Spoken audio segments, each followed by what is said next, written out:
We're here because free speech is under attack. We're here because people are being convinced that socialism works. We're here because people are being judged guilty until proven innocent. We are fighting back with facts. This is not a safe zone, so buckle up, Buttercup. This is the raw, naked truth.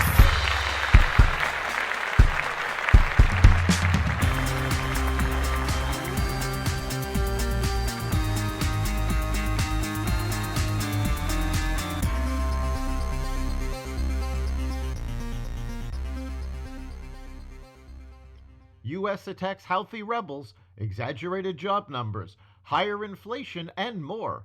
Welcome to the Raw Naked Truth. I'm your host, Eric Lopkin, and here's the news you need to know. The United States and Britain on Thursday attacked Houthi military targets in Yemen with fighter jets and Tomahawk missiles fired from Navy ships. President Joe Biden said the strikes targeted Houthi-controlled areas where rebels were firing at ships in the Red Sea and endangering freedom of navigation in one of the world's most vital waterways.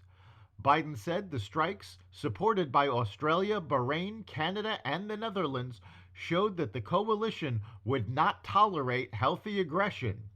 Nasser al-Din Amir, vice president of the Houthi Media Authority, called the attacks, which hit the capital, Sana'a, and other cities, a brutal aggression against our country, for which they will pay absolutely. Dr. Anthony Fauci, the public face of the U.S. coronavirus pandemic response, told lawmakers this week that the social distancing recommendations forced on Americans sort of just appeared and were likely not based on scientific data. Fauci made the startling revelation in a closed-door interview with the House Select Committee on Coronavirus Pandemic. He also testified that the lab leak hypothesis, which was often suppressed, was not a conspiracy theory, and that the policies and mandates he promoted may increase vaccine hesitancy in the future. Inflation edged up in December, due largely to higher housing and energy costs, the Labor Department reported Thursday. The Consumer Price Index rose 3.4% in December from a year earlier, slightly more than economists had expected, and up from November's 3.1%.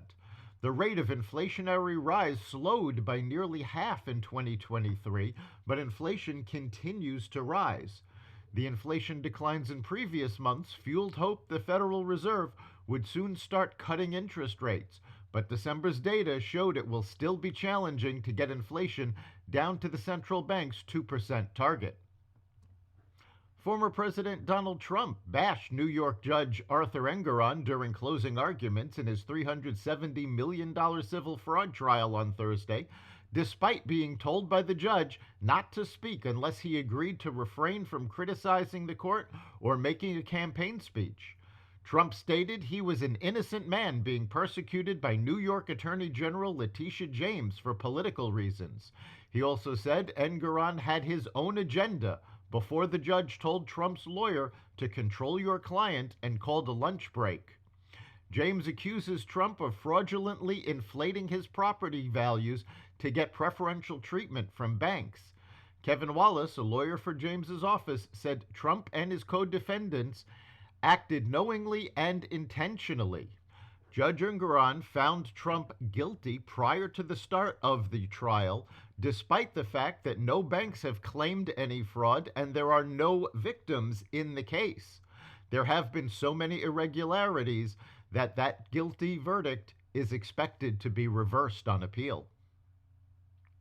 The Defense Department Inspector General's office announced Thursday it would start an investigation this month into Defense Secretary Lloyd Austin's secrecy over his recent hospitalization. Austin was sent to the Walter Reed Medical Center on January 1st after developing serious and painful complications from prostate cancer surgery in December, none of which the White House knew about until several days after Austin returned to the hospital. The apparent breach of protocol sparked outrage from politicians. The House Armed Services Committee has indicated it also plans to hold an inquiry, which could involve public hearings later in the year as President Joe Biden campaigns for re-election. Hunter Biden pleaded not guilty Thursday in a Los Angeles federal court to tax charges filed after the collapse of a plea deal that would have averted a trial while his father runs for re-election this year. Hunter Biden was indicted last month on charges that include neglecting to pay federal income tax on time from 2016 to 2019. During that period, Hunter Biden was fighting alcohol and crack cocaine addiction.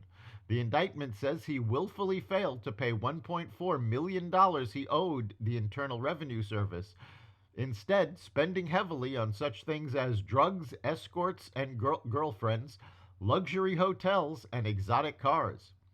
Biden's lawyers say he has since paid what he owed with interest. The official U.S. employment reports chronically overstated how many jobs were created each month in 2023, potentially misleading Wall Street, the Federal Reserve, and Washington lawmakers about the true strength of the economy. From January to October, the government initially overestimated job growth in 9 of the 10 months. Eventually, the employment gains were reduced by an average of 55,000 jobs per month, an unusually large change. Some economists blame the low level of response by businesses surveyed by the Bureau of Labor Statistics to determine how many jobs are created each month. New York Federal Reserve President John Williams said U.S. interest rates will likely need to stay high for some time until senior central bank officials are confident the rate of inflation is returning to 2%. Williams is seen as a close ally of Fed Chairman Jerome Powell, so his words carry a lot of weight in financial markets. The New York Fed chief pointed to major progress in slowing the rate of inflation. The Consumer Price Index, for example, has decelerated to an annual rate of 3.1% from a 40-year peak of 9.1% in mid-2022. It is important to remember that 3.1% is up from the 9.1% and not a decrease in actual costs. That's the Raw Naked Truth.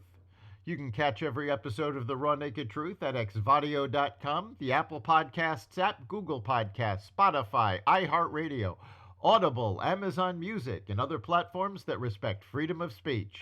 We'll see you next time.